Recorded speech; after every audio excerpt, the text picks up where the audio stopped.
It's off to Smart for the seventh game.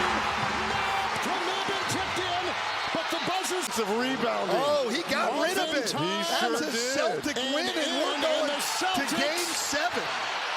The Celtics are going to win. There's a Game 7 back in Boston. I don't even know what to say. Like, honestly, I do not even know what to say. But what is going on, you guys? Alex Chasing back here with a brand new video. Hopefully having a great day, afternoon, or night, or wherever you guys are in this world. And yes, it is all tied up at 3 games apiece in the Eastern Conference Finals. The Boston Celtics have not done it yet, but they are 1 game away from making NBA history as the first team ever to come back from a 3-0 deficit in a series. And oh my gosh, did my heart palpitate a million times last night. Oh my gosh, I was up until 2 in the morning just off pure adrenaline. I slept in for a while. Oh my, I couldn't even fall asleep last night. I couldn't do it. I'm still freaking out. As you can tell, I have a lot of energy today. Oh my God. Not only did my season end in 0.5 seconds, my season was saved in 0.5 seconds by Derrick White.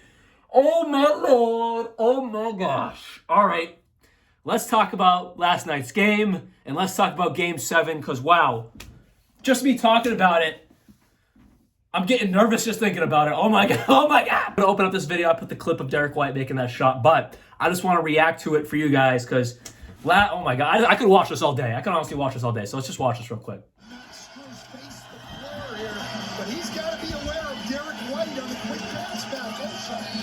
My heart's like the season's over. I was like, we're done. This missed. I was like, no. And I was like, oh my God. I didn't know if it went in or not. This was like the longest moments of my life. And then I see this replay.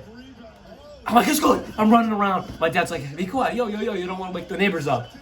I was freaking out. Oh my Lord. My heart stopped, then was restarted in like half a second. I have never felt so much pain, but then happiness, like in this most split-second timetable possible. It was the craziest feeling in the world. If you're a Celtics fan, you know what I'm talking about. If you ever experienced anything like that, where you miss a shot, you lose, you think it's over, and then boom, 0.1 seconds left, it goes up for a win. If you've ever experienced anything like that, you know what it feels like.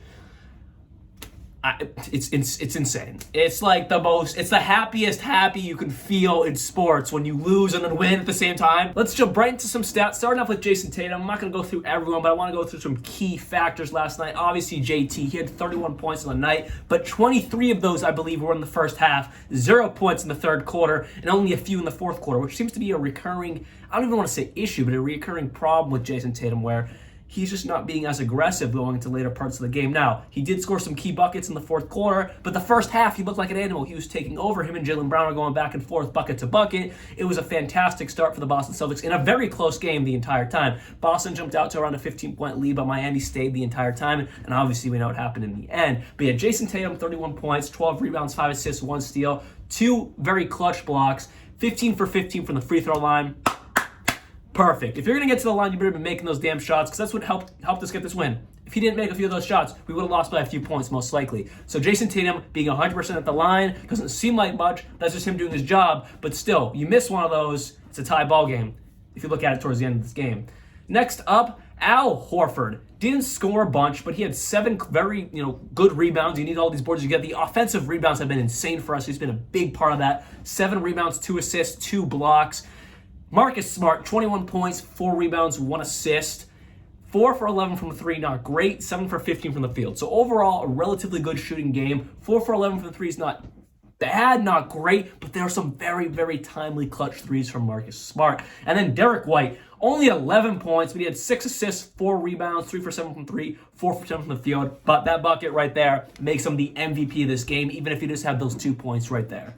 Talk about the clutchest moment of your life. Marcus Smart shoots it, kind of dribbles around, whatever, falls out, bounces around, I should say, And Derrick White is just there. He inbounds it. He sees the lane. I was listening to his post-game interview. He sees the lane right to the basket. He's there just in case. Boom. Just in case is damn right. Because if he wasn't there, Jason Tatum was on the right side. But if that went to the ball, went to the left, and Derrick White wasn't there, game over. The Heat are in the finals today. And then continuing with Jaylen Brown, 26 points, 10 rebounds, 3 assists, 2 steals, 9 for 16 from the field. He was 0 for 4 from 3, which isn't great, obviously, but he was so aggressive driving to the lane. He was playing fantastic defense. He was making a lot of hustle plays. I just wish that shooting was a little better. And then Robert Williams off the bench with 10 points and 7 rebounds and 1 block. He plays fantastic defense on Jimmy Butler. He made Jimmy Butler, his life was just in shambles for most of this ball game. He made life so hard for Jimmy last game before that, and last night. He did it so well against Jimmy Butler. Speaking of Jimmy Butler, he had 24 points last night, 2 for 4 from 3, 5 for 21 from the field. Terrible shooting performance from Jimmy Butler. He's been struggling the past few ball games, but with that said, he made the 3 most clutchest free throws of his entire life to ultimately give the Heat the lead. And then we know what entailed after that with Marcus Smart missing Derrick White, that whole fiasco at the end of the game. But yes, Jimmy Butler did not miss one of his 3 free throws. Al Horford fouled him with 3 seconds left, clutched up and made them all for the chance to go to the finals. He did his job. He did all he could. I can't complain. If you're a Heat fan, I wouldn't. Yes, Jimmy and Bam struggled. They were not as aggressive as they should be. I see them driving to the lane and kicking out to a 3. Yes, you got great shooters around you, but if you're in the lane, just go up strong with it. Jimmy was looking to pass too much, I believe. I was talking to my dad throughout the game, and it's like, you could take those shots. Ball movement is great, don't get me wrong, but there's a point where you're passing too much, and I feel like Jimmy and Bam are doing that. When if they were a little bit more aggressive, I honestly think the Heat could have come out with this game. If Jimmy and Bam were more aggressive offensively from the jump of this ball game, they could have won by 10, 15 points, because that's really what was the difference. Jimmy and Bam were very passive, and in the end, it didn't really fare well for them. But I want to touch on one topic. Last night, Miami shot almost 50% from 3.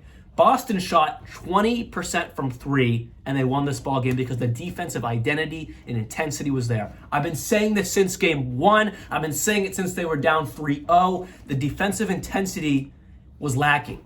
But these past 3 games, it has been their identity, and that's what wins ball games, and it was proved last night.